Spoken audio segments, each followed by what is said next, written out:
Good day and welcome back to the channel. Today we've got a treat. It is a beautiful day outside. We're getting ready for fall, but it kind of feels like it's already here. The temperature's in the mid 70s. It is gorgeous outside, which means one thing: time to smoke. And what are we smoking? We're smoking some Chuckies. Oh, it's gonna be tasty. Welcome back to the Farm Cook channel. This is the place where you get to eat well, have fun, and hopefully learn lots, especially about low carb and keto cooking. So now, let's get ready and make some dinner. All right, for today, we're doing chuck roasts, which are amazing. If you haven't done a chuck roast in the smoker or in the oven, please do so. Do yourself a favor. They're awesome. Great flavor, great value. These are probably half the cost, maybe a little less than half the cost of a ribeye steak, and you can do a bunch of stuff at one time, so it's great from a meal prep perspective as well. These guys had gotten at Costco. They've been dry brining for a couple of hours. All I'm going to do, and pardon me, by dry brining just means I use some kosher salt, dusted it, put it on this rack so it's elevated above the tray so air can circulate around it, and the skin can start to not only absorb some of that seasoning from the salt, but also to dry out the exterior so it gets a nice crust on it. And all I'm going to do now is take these guys off of this rack, and I'm going to flip it over. Golly. This rack has dimension, so all I'm doing is flipping it around, and I'm going to season these guys with some barbecue rub and then toss it in the smoker. And we're going to cook it until it gets to be about 160 or so degrees. And after that, we're going to keep smoking it, or maybe baking it, but covering it and finishing it with some liquid so it sort of braises towards the end. The result is going to be a tender, amazing, fall apart, beautiful, beefy flavor. So we start off with some of your favorite barbecue rub. This happens to be Simply Marvelous. I think this is the cherry rub. Got the smoker going right now. It's got some pecan chunks in it that are helping to get it nice and smoky and seasoned. So easy, easy, easy prep. A little bit of dry brining, which is totally optional. And then dusting with some rub to get the seasoning on there. You want to get it into every nook and cranny. You don't want to sort of cake it on, but it's a big piece of beef, so it can handle a lot of seasoning. So don't be shy. But you don't want it to be like so caked on that it'll sort of come off in chunks. So that's it. That's the prep. And the next thing we're going to do is toss this guy in the smoker and just bare on the rack inside the smoker. We'll mix things up a little bit once the internal temperature gets to be about 160 or so degrees. So one of the keys for me for helping my cooking and my smoking to improve a great deal, getting thermometers. Thermometers let you know where you are instead of just relying on look or feel, which can be deceptive sometimes. So the thermometer does not lie. It tells you everything that you need to know about what's happening with the stuff that you're cooking on the inside, which is incredibly important. So that's it. Oops, let me get a little bit there. I didn't trim these up at all, just took them out of the package, popped them onto the rack to start dry brining, and now all I've done is add a little bit of my favorite barbecue rub. And you could use whatever rub you want to. This happens to be what I enjoy. But that's it. That's all the prep that's needed. So we're ready to go. I've just got to wait for the smoker to get up to temperature, and then off we go.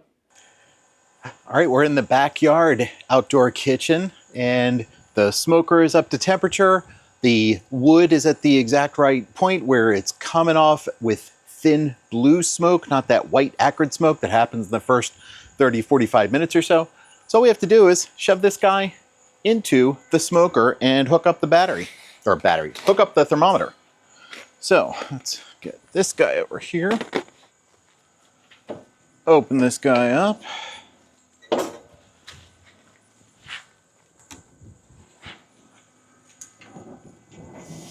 and drop him in.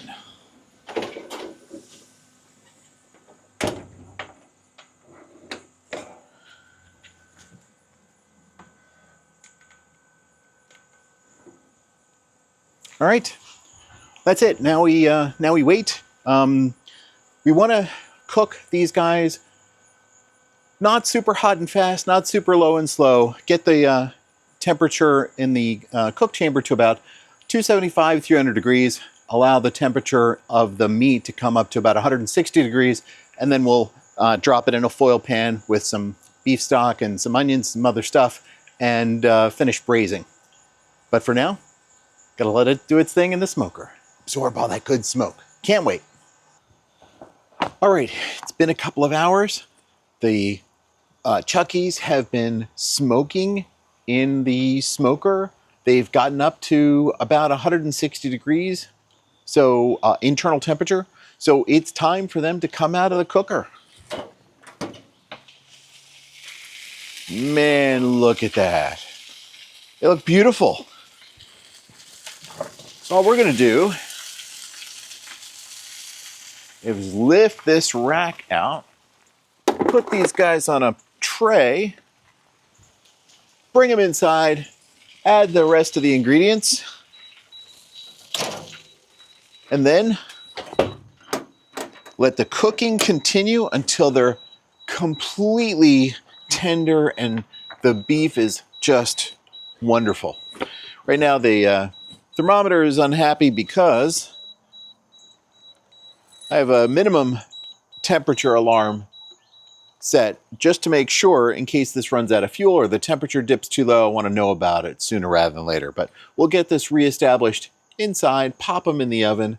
It's going to be awesome. All right, so what's next? We've got these beautiful chuck roasts that have been smoking after getting a little bit of dry brine, a little bit of rub added to them. And you could eat them now. They're ready to go. You could slice them real thin, put them in sandwiches, be awesome. I think what I'm going to do is braise them.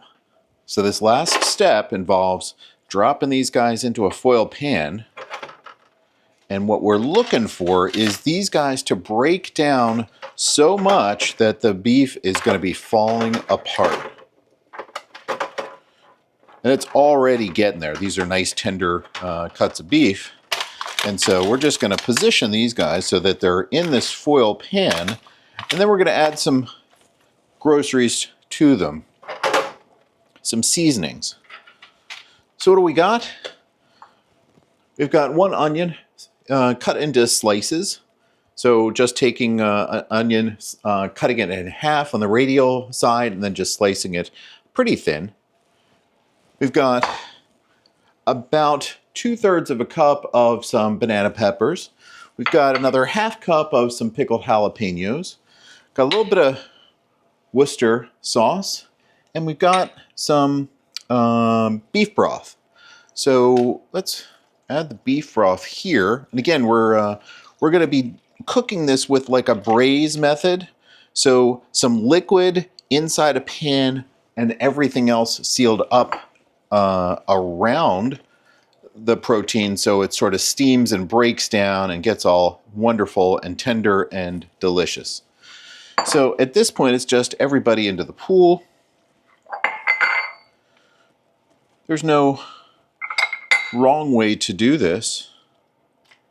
Just mix everything together, cover it up with some heavy-duty foil. You want to make sure everything is sealed to get that steaming action happening. And I've got the oven preheated to 350 degrees. So let's get this guy in.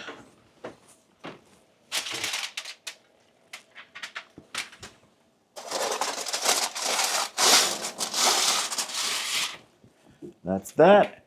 And then I'm just going to reset the thermometer to about 200 degrees. When those steaks or when those pieces of beef get to about 200 degrees or so, maybe even 205, they'll end up having the connective tissue completely break down and just be super tender, falling apart good. Oh my gosh, it's gonna be delicious. Can't wait. All right, we're back. Thermometer, pardon me, is reading 203 degrees, perfect temperature. We're gonna shut off the oven and retrieve the Chucky.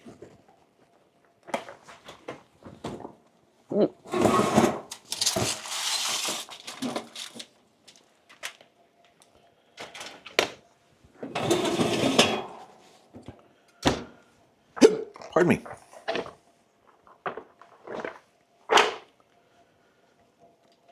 So let's see, what does this look like now?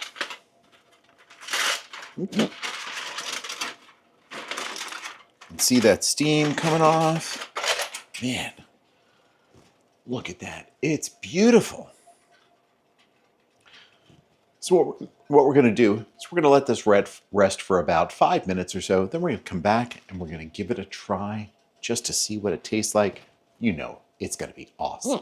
Awesome. Can't wait. All right, so here we are. Let's give it a shot. I'm going to grab one of these pieces of chuck roast that's been braising in the oven for a bit. Oh my goodness. You can see it sort of falling apart already.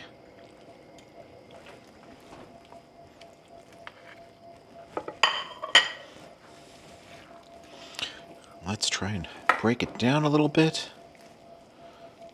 Oof. Super tender. A lot of that connective tissue is melted away. Let's do a quick chop.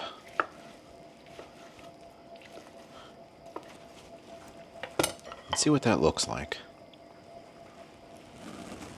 It's one of the pieces. I don't know if you can see that or not.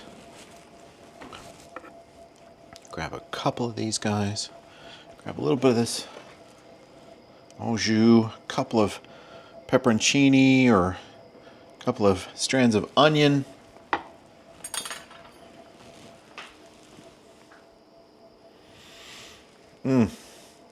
Smells amazing.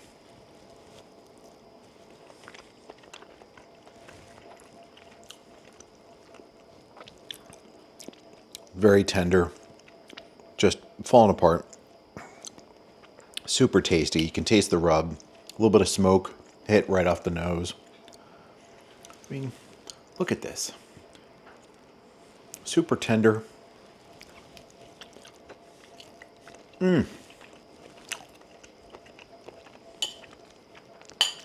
Gotta love a chuck roast. Such a deal. I think this was $8 a pound. Beautiful edge. Can't really see it that well. I don't know if you can see that. Let me try and reorient that. So this nice, almost like a bark on a brisket that occurs from smoking it uncovered. Super yummy. So delicious. Very tender. Beefy. Just awesome. Chuck roast. If you have a smoker, give it a shot. If you don't, you can just cook it in the oven. Same basic process. Just cook it until the internal temperature gets to be about 160 degrees. Drop it in a pot or a foil pan. Add some beef stock and some veg, some seasonings. Cover it up. Let it braise for a while until it gets to about 203 degrees. Awesome. Give it a shot. Let me know what you think. Thanks. And by the way, the resulting juice that's left over from this, put it into a gravy separator. Skim off the fat, reserve the liquid, drop it in with the broken apart beef. Awesome. Makes great sandwiches. If you're into the carbs, you don't need the carbs. Just do this on its own. It's plenty satisfying. Oh my God, so good.